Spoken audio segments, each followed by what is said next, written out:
Welcome to my channel AGS versatile. আজকে আমরা preposition নিয়ে একটু আলোচনা করব। আর বিভক্তির মাধ্যমে প্রিপোজিশন সহজেই আয়ত্ত করা যায়, সেই জিনিসটি আমরা এখন আলোচনা করতে যাচ্ছি। আমরা জানি যে বাংলা ভাষায় বিভক্তি রয়েছে 7 ধরনের, যা আমরা বলি প্রথমা বিভক্তি, দ্বিতীয়া, তৃতীয়া, চতুর্থী, পঞ্চমী, ষষ্ঠী এবং সপ্তমী। তো সেই বিভক্তিতে কোন বিভক্তির সময়ে কোন প্রিপোজিশনটা ইউজ হয় সেটি আমরা জানব। আমরা দেখতে পাচ্ছি যে যখন প্রথমা বিভক্তি হবে, প্রথমা বিভক্তির সময় হচ্ছে কোনো প্রিপোজিশন বসবে না। কর্মে দ্বিতীয়া মানে হচ্ছে কে, রে, প্রতি এবং দিকে। এই কে, রে, প্রতি, দিকে এগুলোকে বোঝানোর জন্য আমরা টু ব্যবহার করব। মানে আমাকে, তাহলে টু মি। হ্যাঁ, তাহলে হচ্ছে যে তোমার প্রতি, তাহলে টু ইউ। যেমন আমরা এখানে দেখতে পাচ্ছি যে শহরের দিকে, তাহলে শহরের দিকে বোঝাতে কি হবে? To town. যে we are going to town, we are going to town মানে আমরা শহরের দিকে যাচ্ছি। উই আর গোয়িং, আমরা যাচ্ছি টু টাউন, শহরের দিকে। তাহলে এই দিকে বোঝাতে, প্রতি বোঝাতে, কে বা রে বোঝাতে কিন্তু আমরা প্রিপোজিশন টু ইউজ করব। যেমন এখানে আর একটা উদাহরণ দেওয়া আছে, যেমন মানিক কে বা মানিক রে দাও। তাহলে কে বা রে বোঝানোর জন্য কি ব্যবহার হবে? টু ব্যবহার হবে। তাহলে আমরা এখানে ইউজ করব টু মানিক। যেমন বার্তাটি মানিককে পাঠাও, তাহলে সেন্ড দ্য মেসেজ টু মানিক, মানিককে বার্তাটি দাও। তাহলে হচ্ছে কে, রে, প্রতি এবং দিকে এগুলো বোঝার জন্য, প্রকাশ করার জন্য আমরা টু প্রিপোজিশন ইউজ করব। যেমন আল্লাহ তাআলা আমাদের প্রতি সদয়, তাহলে আমাদের প্রতি সদয়, তাহলে টু আস হবে। টু আস, আমাদের প্রতি। কে সদয়? আল্লাহ সদয়। তাহলে Allah is kind to us, Allah is kind to us. তাহলে আল্লাহ হচ্ছে আমাদের প্রতি সদয়। এরপর তৃতীয় বিভক্তি হচ্ছে আমাদের যে দ্বারা, দিয়ে এবং কর্তৃক। তো দ্বারা, দিয়ে, কর্তৃক বোঝানোর ক্ষেত্রে আমরা বাই এবং উইথ ইউজ করব। তাহলে কখন বাই ইউজ করব? যদি সেই কাজটি কোনো ডুয়ার করে, মানে কোনো ব্যক্তি করে, কোনো ব্যক্তি যদি সেই কাজটি সম্পূর্ণ করে, তাহলে আমরা হচ্ছে বাই বসাবো। হ্যাঁ, যে যদি আমার দ্বারা হয় তাহলে বাই মি, যে আমার দ্বারা কাজটি হলো, বাই মি হবে এখানে। আর যদি কোনো ইনস্ট্রুমেন্ট, কোনো যন্ত্রপাতি করে, কোনো কিছু সাহায্যে যদি আমরা করি, তখন আমরা উইথ ইউজ করব। তাহলে এই যে দ্বারা, দিয়ে, কর্তৃক বোঝানোর জন্য আমরা দুটি প্রিপোজিশন ইউজ করতে পারি, একটা হচ্ছে বাই আর একটা হচ্ছে উইথ। কখন বাই ইউজ করব? যদি সেটা ডুয়ার হয়, মানে নিজে নিজেই কাজ করতেছে, ব্যক্তি হয়, তাহলে সেক্ষেত্রে আমরা বাই ইউজ করব। ডুয়ার মানে যে কাজ করবে তাকে বোঝালে আমরা হচ্ছে ডুয়ার ইউজ করব। আর কোনো ইনস্ট্রুমেন্টের সাহায্যে কাজ করলে আমরা তখন উইথ ইউজ করব। যেমন দেখো যে সংবাদ, মানে একটা ভাঁজ করা, একটা ভাঁজকৃত সংবাদপত্র দ্বারা কিন্তু মাছিটি মারা হয়েছে।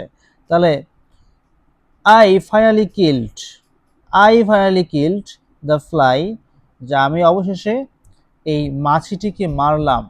কিল্ড মারলাম, দ্য ফ্লাই মাছিটিকে। এই যে প্রিপোজিশন হচ্ছে with, with a rolled up news paper.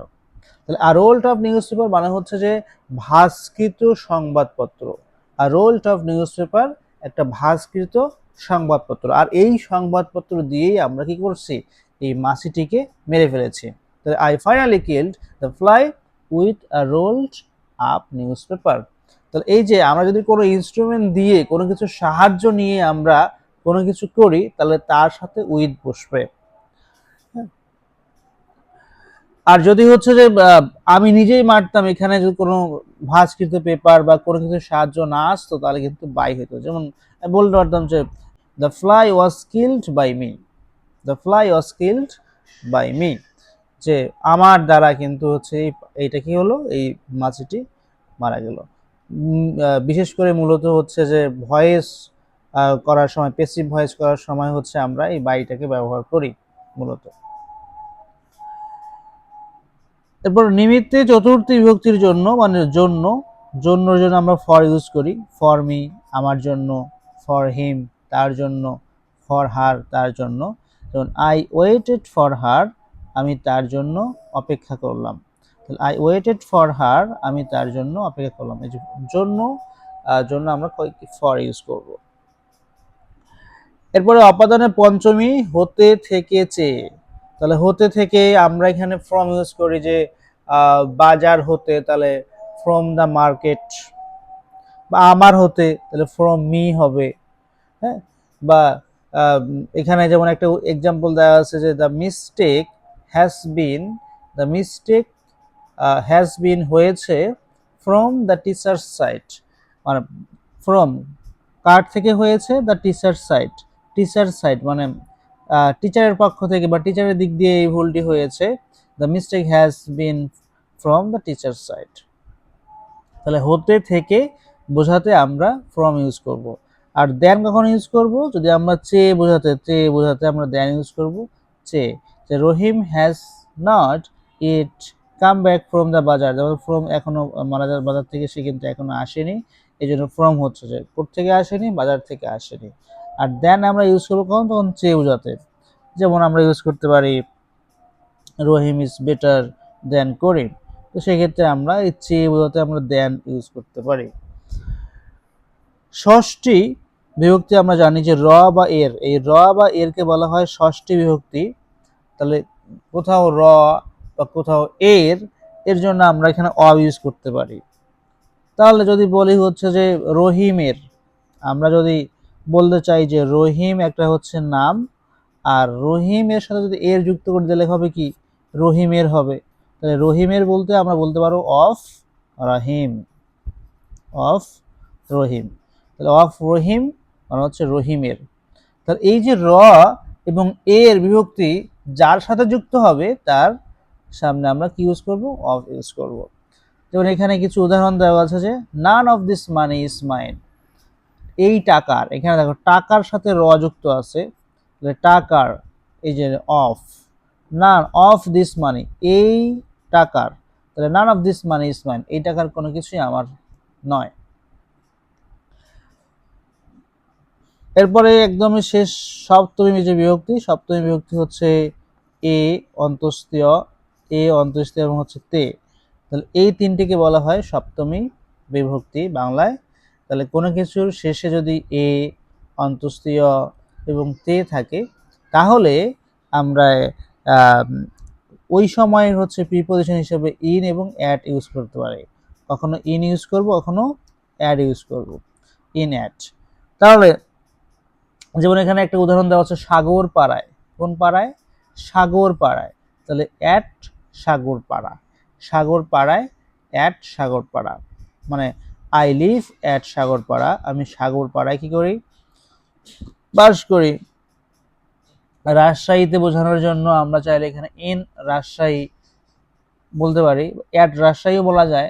আমরা তো জানি যে ইন হচ্ছে বড় জায়গার জন্য ব্যবহৃত হয়, আর ছোট জায়গার জন্য হচ্ছে অ্যাট ব্যবহার করা হয়।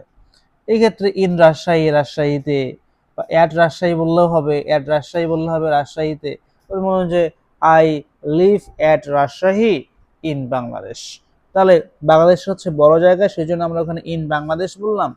আর রাজশাহীটা হচ্ছে বাংলাদেশের তুলনায় ছোট জায়গা, ওই জন্য আমরা অ্যাট বাংলাদেশ, অ্যাট রাজশাহী বলতে পারবো। রাজশাহী যেহেতু হচ্ছে বাংলাদেশ থেকে একটা ছোট জায়গা, সেজন্য। তাহলে আই লিভ অ্যাট সাগরপাড়া, তাহলে আমি হচ্ছে সাগরপাড়ায় বাস করি এই জন্য, এবং হচ্ছে ইন রাজশাহী, রাজশাহীতে। তাহলে আই ডোন্ট ড্রাইভ, এই কুয়াশায়, কুয়াশায় বোঝাতে হচ্ছে in the fog, in the fog, in the fog হচ্ছে কুয়াশা, ইন দ্য ফগ কুয়াশায়। ইন দ্য রেইন বৃষ্টিতে, ইন দ্য রেইন বৃষ্টিতে। তাহলে বৃষ্টিতে হচ্ছে ইন দ্য রেইন, কুয়াশায় ইন দ্য ফগ। তাহলে এই হচ্ছে এ অন্তস্থ এবং তে, এগুলাকে যদি আমরা ব্যবহার করতে চাই তাহলে এর আগে আমরা ইন এবং অ্যাট বসিয়ে এগুলোকে আমরা ইউজ করতে পারবো। এই যে হচ্ছে আমাদের বিভক্তি অনুসারে প্রিপোজিশন। প্রথমা বিভক্তি যদি হয় বা শূন্য বিভক্তি, কোনো বিভক্তি না থাকলে আমরা ওখানে কোনো প্রিপোজিশন বসাবো না। এবং আমাদের যে দ্বিতীয় বিভক্তি কে রে প্রতি এবং দিকে, সেজন্য আমরা টু ইউজ করব। এবং দ্বারা দিয়ে কর্তৃক হলে বাই ইউজ করব অথবা উইথ ইউজ করব। যদি ডুয়ার হয় তাহলে বাই ইউজ করব, আর যদি কোনো ইনস্ট্রুমেন্টের সাহায্য নিয়ে আমরা করি তাহলে উইথ ইউজ করব। এবং ফরের জন্য মানে জন্য বোঝাতে ফর ইউজ করব, হতে থেকে এর জন্য হচ্ছে ফ্রম ইউজ করব, চেয়ে এর জন্য দ্যার ইউজ করব, ষষ্ঠী বিভক্তি র এবং এ এর জন্য আমরা অফ ইউজ করব, এবং অধিকরণের সপ্তমী বিভক্তি যে এ অন্তস্থ এবং তে, এই এ অন্তস্থ এবং তে বিভক্তির জন্য আমরা ইন ইউজ করতে পারি অথবা অ্যাড ইউজ করতে পারি। তাহলে বড় যদি কোনো কিছু হয় তাহলে আমরা ইন ইউজ করব, আর ছোট জায়গার জন্য হচ্ছে আমরা অ্যাড ইউজ করব। মূলত এটাই হচ্ছে বিভক্তি, বিভক্তির সাথে সম্পর্ক করে হচ্ছে আমরা প্রিপজিশনটা একটু দেখলাম। এরপর এখানে আমরা দেখতে পাচ্ছি যে এখানে একটা চিত্র দেওয়া আছে, যে এই চিত্রের সাহায্যে খুব সুন্দর করে আমরা প্রিপজিশনটা একটু বুঝতে পারি। যে প্রথমে দেখো যে এই সার্কেলের উপরে টাচ টাচ করে লেগে আছে কোনো কিছু, তাহলে অন। তাহলে কোনো একটা সারফেসের উপরে যদি একদম স্পর্শ করে থাকে তাহলে সেখানে আমরা কিন্তু অন ইউজ করব, অন ইউজ করব। যেমন হচ্ছে যে টেবিলের উপরে আমার একটা বই আছে, তাহলে আমরা কি বলতে পারি, আমরা সেখানে বলতে পারি যে the book is on the table. তাহলে আমাদের এই টেবিলের উপরে কি আছে, একদম বইটা টাচ স্পর্শ করে আছে। তাহলে স্পর্শ করে কোনো কিছুর উপরে যদি কোনো কিছু থাকে তাহলে কিন্তু হয় অন। যেমন আমি এই এখন বর্তমানে বিছানার উপরে বসে আছি, তাহলে বিছানার উপরে টাচ করে বসে আছি, তাহলে কি বলবো, I am on the bed, আমি বিছানার উপরে আছি। এরকম টাচ করে থাকলে আমরা এখানে অন ইউজ করব। এবং উপরে বোঝানোর জন্য আরো দুটি প্রিপজিশন ব্যবহার হয়, সেটা হচ্ছে অ্যাবাভ এবং হচ্ছে ওভার। কখন অ্যাবাভ এবং কখন ওভার ইউজ করব। তাহলে আমাদের এই যে ওভার, যে তলটা স্পর্শ না করে উপরে গতিশীল অবস্থা বোঝায়, গতিশীল অবস্থা বোঝালে ওভার ইউজ করব।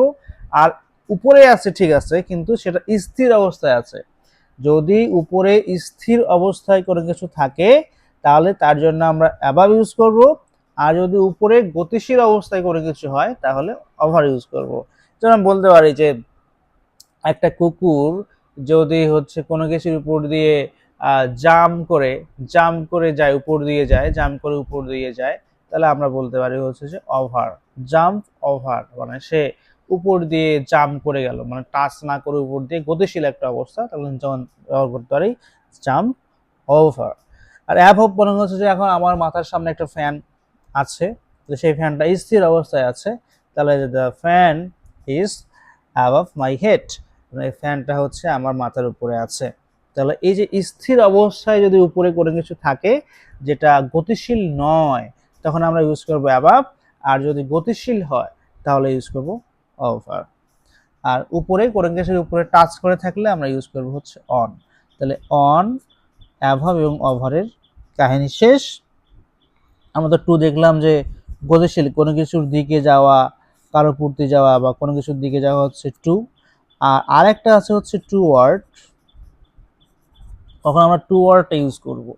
টু ওয়ার্ড হচ্ছে যে আমি কোনো কিছুর দিকে যাচ্ছি, আমি যদি বলি যে I am going toward school, I am going toward school, তার মানে কিন্তু আমি স্কুলে যাচ্ছি না, আমি স্কুলের দিকে যাচ্ছি। তাহলে স্কুলের দিকে একটা কি থাকতে পারে, একটা মসজিদ থাকতে পারে, সেখানে যেতে পারি, একটা বাগান থাকতে পারে, ওখানে যেতে পারি, ওখানে একটা দোকান থাকতে পারে, সেখানে যেতে পারি।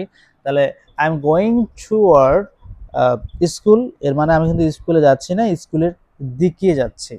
আর নির্দিষ্ট যখন আমি টু বলবো তার মানে কি, আমি ওই জায়গায় যাচ্ছি। I am going to school মানে আমি স্কুলেই যাচ্ছি। I am going to market মানে হচ্ছে আমি মার্কেটেই যাচ্ছি, অন্য কোথাও যাচ্ছি না। আর টু ওয়ার্ড বলতে হচ্ছে যে আমি ওইটার দিকে যাচ্ছি, কিন্তু আমি যে ওইখানে যাব এটা কিন্তু ঠিক না, ওইখানে যাইতে পারি আর নাও যাইতে পারি। আর ফ্রম হচ্ছে, একটু আগে আমরা দেখলাম ফ্রম হচ্ছে কোনো কিছু হতে, থেকেছে বা হতে, ফ্রম হচ্ছে কোনো স্থান হতে বা থেকে গতিশীল অবস্থা বোঝাতে। হ্যাঁ, টু এর বিপরীত যেটা কাজ সেটা হচ্ছে ফ্রম বোঝায়। আর ইনটু কি, ইনটু হচ্ছে বাইরে থেকে ভিতরের দিকে গতিশীল অবস্থা, মানে বাইরে থেকে আমাদের সার্কেল, এই সার্কেলে দেখো বাইরে থেকে একদম গতিশীল অবস্থায় হচ্ছে আমরা সার্কেলের ভিতরে ঢুকে যাচ্ছি, ওটা হচ্ছে ইনটু। হ্যাঁ, আমি বলতে পারি যে I I walk into, I walk into my room,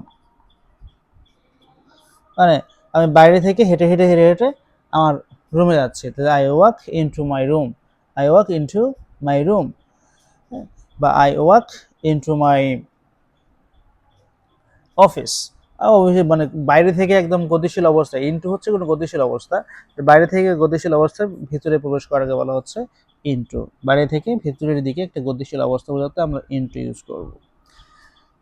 R two কখন ইউজ করব? ভিতর দিয়ে অতিক্রম করা। কি দিয়ে? ভিতর দিয়ে অতিক্রম করা, মানে একদম আমাদের যে বক্স সার্কেল, সেই সার্কেলের একদম ভিতর দিয়ে চলে গেছে, এটার জন্য আমরা ইউজ করি থ্রু, অথবা অ্যাক্রস ইউজ করা যায়, থ্রু অথবা অ্যাক্রস।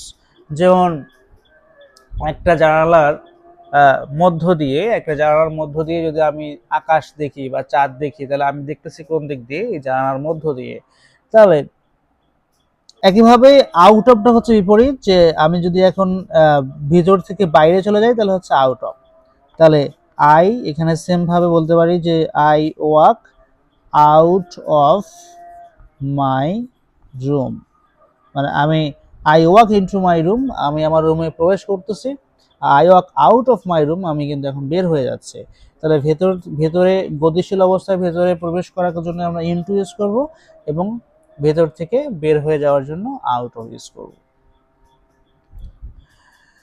আচ্ছা, ইন হচ্ছে ভিতরের অবস্থা, ইন কোনো কিছু ভিতরে আছে, যা এখন বলতে পারি যে I am in my room, আমি আমার রুমের ভিতরে আছি। আউটসাইড বাইরের স্থিত অবস্থা, বাইরে স্থির অবস্থা থাকে বলা হচ্ছে আউটসাইড। হ্যাঁ, তো এগুলাই আন্ডার, তো আমরা জানি যে আন্ডার, বিলো, এগুলো হচ্ছে নিচের কোনো কিছু জিনিস বোঝার জন্য ব্যবহার করা হয়। তো এই হচ্ছে মূলত আমাদের প্রিপোজিশনের চার্ট, এটা জানলে মোটামুটি ক্লিয়ার হয়ে যাওয়ার কথা।